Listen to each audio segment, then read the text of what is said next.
చంద్రశేఖర్ గారు, సార్ సాధారణంగా ఎక్కడైనా గంజాయి బ్యాచ్ని పోలీసులు పట్టుకుంటారు సార్.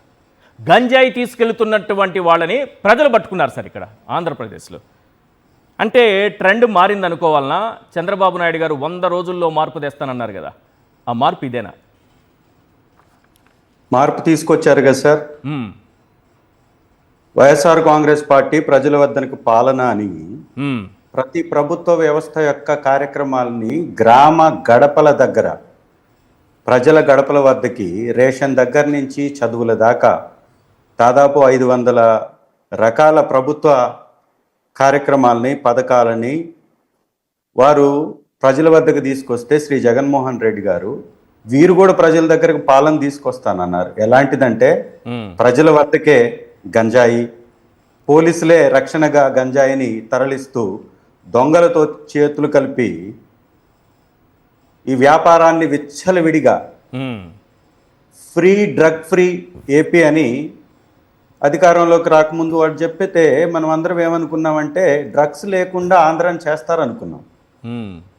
డ్రగ్స్ ఫ్రీగా తాగొచ్చు, ఫ్రీగా అమ్మొచ్చు, ఫ్రీగా దాన్ని సేవిస్తూ అమ్ముకుంటూ తిరగొచ్చు అని వారు చెప్పాలనుకున్నారు అనేది ఈ సంఘటన చూస్తే చాలా క్లియర్గా అర్థమవుతుంది. ప్రజల వద్దకి మత్తు పానీయాలను తీసుకొచ్చి యువతని బానిసలను చేసి జంజీ ఉద్యమాలు ఈ దేశంలో నడుస్తూ పక్క రాష్ట్రాలలో డైరెక్ట్గా రాజధాని, ఈ దేశ రాజధానిలో ఉన్నటువంటి ప్రభుత్వాలన్నీ జంజీకి, విద్యార్థులకి, యువతకి సలాం కొడుతూ ఉంటే వారికి అనుకూలంగా ప్రభుత్వ నిర్ణయాలు ఉంటూ ఉంటే ఇక్కడ మాత్రం ఈ రాష్ట్రంలో మాత్రం యువతని గంజాయి బ్యాచ్గా చిత్రీకరించి ఇదే పోలీసులు మీరు గుంటూరులో గంజాయి సేవించారనేటటువంటి నెపంతో కొంతమంది విద్యార్థులను, డిప్లొమా చదివే విద్యార్థులను రోడ్డు మీద కూర్చొని పెట్టి వాళ్ళ కాళ్ళ మీద నడి రోడ్డులో కాలు పెట్టి పోలీసు లాఠీతో కొట్టినటువంటి సంఘటన మీకు గుర్తుందా? ఇది డ్రగ్స్ ఫ్రీ ఏపీ అంటే ఎంపీ, ఏలూరు ఎంపీ డ్రగ్స్ తీసుకుంటూ అతని శరీరంలో, అతని రక్తంలో డ్రగ్స్ నమూనాలు ఉన్నాయని పక్కనున్నటువంటి రాష్ట్రంలో పోలీసులు నిర్ధారించిన అతని మీద చర్యలు ఉన్నాయా? ఎమ్మెల్యే, జమ్మలమడుగు ఎమ్మెల్యే కొడుకు డ్రగ్స్కి బానిసై డ్రగ్స్ తీసుకుంటూ దొరికినటువంటి సంఘటన మీద ఈ ప్రభుత్వం ఏమన్నా చర్యలు తీసుకుందా? ఈ రాష్ట్రంలో ఉన్నటువంటి వ్యవస్థలన్నీ పడకేస్తున్నాయని చెప్పటానికి వ్యవస్థల్ని దుర్వినియోగం చేస్తూ మొత్తం విధ్వంసానికి దారి తీస్తున్నాయి, విధ్వంసం జరిగేలాగా చేస్తున్నారు ఈ చాతగాని దద్దమ్మ ప్రభుత్వం వలన అనేటటువంటి పరిస్థితి ఈరోజు కనపడతా ఉంది.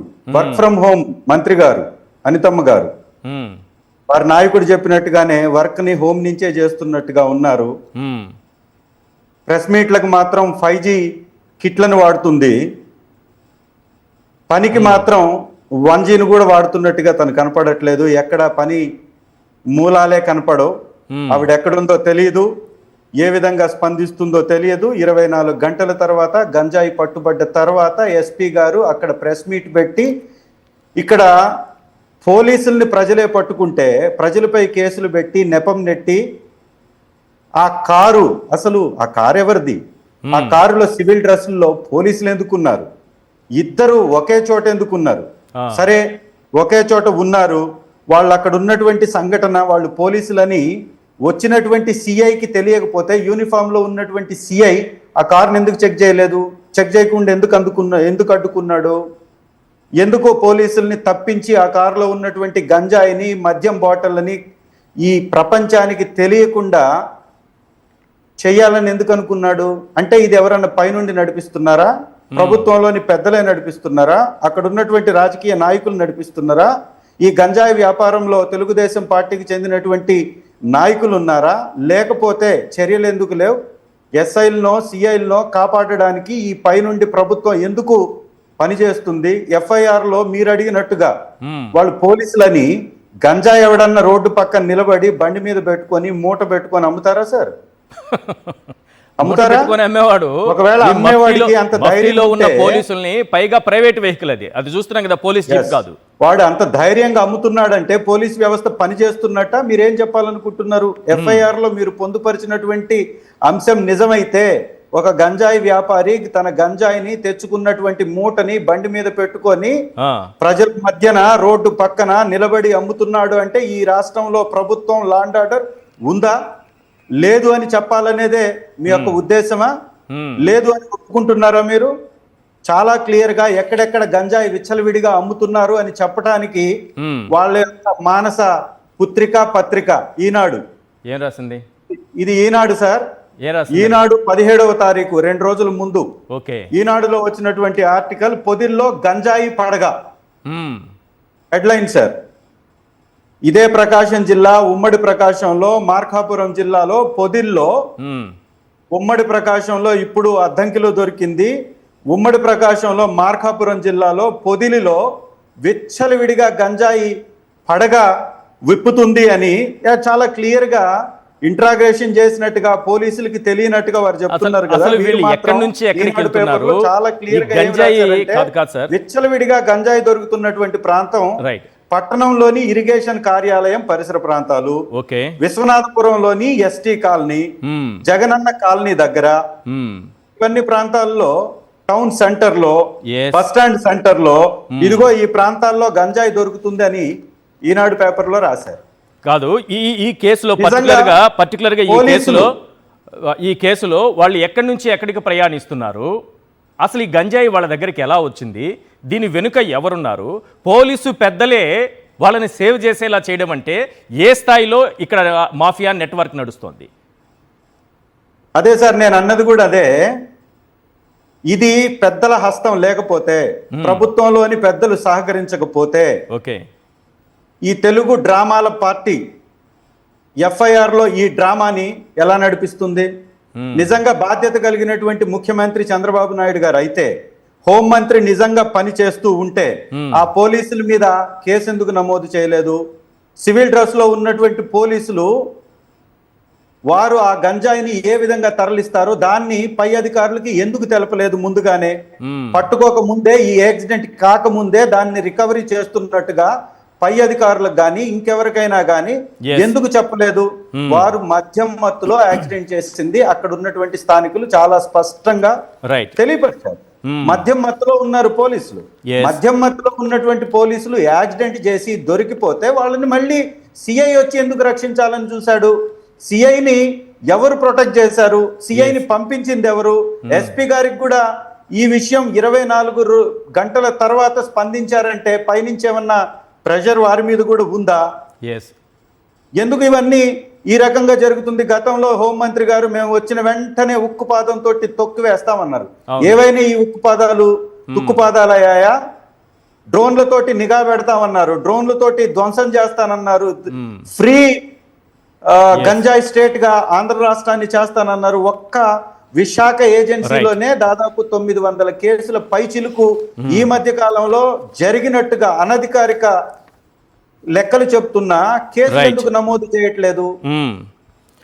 సింపుల్ సార్, ఈ రాష్ట్రంలో దొంగలకేమో బెయిల్లు, ప్రజల పక్షాన పోరాడేటటువంటి నాయకులకేమో జైళ్లు. హోంమంత్రి గారే బెయిల్ ఇచ్చినటువంటి సంఘటన నెల్లూరులో మనం చూసాం. దాని మీద ఎంత పెద్ద అక్కడ ఉన్నటువంటి నాయకులు, తెలుగుదేశం నాయకులు ఎంత పెద్ద ఎత్తున దానిలో అవినీతికి పాల్పడ్డారో మనం సంఘటన. Yes sir. Hello. Yes sir. So ఇవన్నీ కూడా ఖచ్చితంగా ఒకటైతే క్లియర్ సార్, ఈ రాష్ట్రంలో మద్యాన్ని ఏరులై పారిస్తుంది నారావారి ప్రభుత్వంలో. నారావారి సారాగా దానికి పేరు కూడా వచ్చింది. రాష్ట్రంలో విచ్చలవిడిగా ఎక్కడ పడితే అక్కడ మద్యం షాపుల్ని, బెల్ట్ షాపుల్ని ఏ విధంగా ప్రోత్సహిస్తున్నారో, చాక్లెట్ల రూపంలో, చిన్న చిన్న ప్యాకెట్ల రూపంలో గంజాయి విచ్చలవిడిగా ప్రతి ఒక్క చిన్న కిరాణా షాపుల దగ్గర అమ్ముడవుతున్నాయని ఈ ఈనాడు పత్రికలో ఈ రకంగా ఆర్టికల్ వేస్తే 200 రూపాయలకు దొరుకుతున్నట్టు ఈనాడు పత్రికలోనే ఆర్టికల్ వేస్తే దీని మీద చర్యలు ఉన్నాయా? పోలీస్ వ్యవస్థ పనిచేస్తుందా? దీని మీద రెండు 17వ తారీఖు వచ్చినటువంటి ఆర్టికల్ మీద ఎవరినన్నా పట్టుకున్నట్టుగా చర్యలు జరిగినట్టుగా మీ దృష్టికి కానీ ఎవరి దృష్టి కన్నా ఉందా? నా దృష్టిలో అయితే లేదు. ఎందుకంటే Right. నేను స్థానిక ఎమ్మెల్యే. ఇంతకు ముందు కూడా నా మీద ఒక కేసు కట్టింది ప్రభుత్వం. అవును. విచ్చలవిడిగా పేకాట క్లబ్బుల్ని ప్రభుత్వమే నడిపిస్తుంది అనేటటువంటి ఒక మాట, Right, ఒక sir. ట్వీట్ వేస్తే Hmm. నా మీద కేసు కట్టించాడు లోకేష్. Hmm. మరి ఈ రోజు దీనికి బాధ్యత ఎవరు?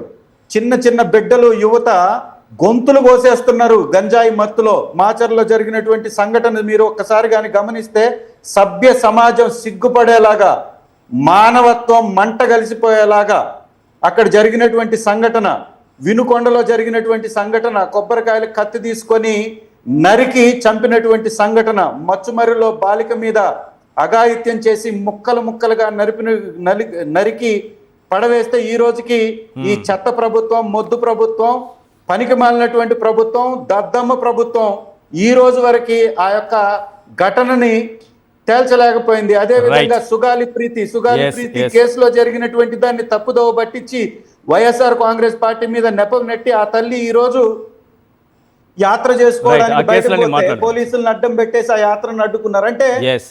దొంగలనేమో తప్పించేస్తారు, బాధితులను మాత్రం జైళ్లకు పంపిస్తారు. Right. ఇది వారికి ఉన్నటువంటి నీతి. ఆ రోజు Yes. సెఫ్ ద్వారా శ్రీ జగన్మోహన్ రెడ్డి గారు వైఎస్ఆర్ కాంగ్రెస్ పార్టీ ప్రభుత్వం ఉన్నప్పుడు 100 కేసులు పెట్టి ఒకే ఒక్క సంవత్సరంలో 18,000 కిలోల గంజాయిని పట్టిస్తే ఆ రోజు గంజాయికి సంబంధించినటువంటి దానిలో ప్రభుత్వం చిత్తశుద్ధితో పనిచేస్తే ఇదే నోళ్ళు పచ్చ టీవీల్లోని ఛానళ్లలో కూర్చొని ఏవేవో మాట్లాడారు. ఇవాళ ఒక్కరు కనపడేటటువంటి పరిస్థితి లేదు, వినిపించేటటువంటి పరిస్థితి లేదు. మాట్లాడకపోయినా ప్రజలు మాట్లాడుతున్నారు, ప్రజలే లేదు. ఒక పట్టుకుంటారు. అధికార ప్రతినిధిగా మాత్రమే హోంమంత్రి గారు Yes. గత 2 సంవత్సరాల నుంచి ఆ శంఖవరపాడు కనపడుతున్నారు తప్ప Right. ఒక కానిస్టేబుల్ ని నియంత్రించేటటువంటి పరిస్థితి ఆవిడికి లేదు. రైట్. రాష్ట్రంలో Yes, జరిగేటటువంటి yes. ఒక నిమిషం ఆగాలి సార్ మీరు, please. హత్యలు, అఘాయిత్యాలు, దొంగతనాలు, గంజాయి వ్యాపారాలు వీటన్నిటిని కంట్రోల్ చేసేటటువంటి పరిస్థితి లేదు. మీరు అన్నట్టుగా ఏదైతే గ్రానైట్ వ్యాపారస్తుల దగ్గర నుంచి డబ్బులు దండుకొని జల్సాలు చేసి మళ్ళీ పనిలో పనిగా పోలీసులే దొంగలతో చేతులు కలిపి ఈ కార్యక్రమాన్ని చేశారు అనడంలో ఎలాంటి సందేహమే లేదు. ఎందుకంటే వీళ్ళు మీరు మీడియానో ఇంకొకరో ఎవరో ఏం మాట్లాడలేదంటున్నారు, కానీ నిజంగా ఆ ప్రజలకు, ఆ గ్రామాల ప్రజలకు మాత్రం హ్యాట్స్ ఆఫ్ చెప్పాలి.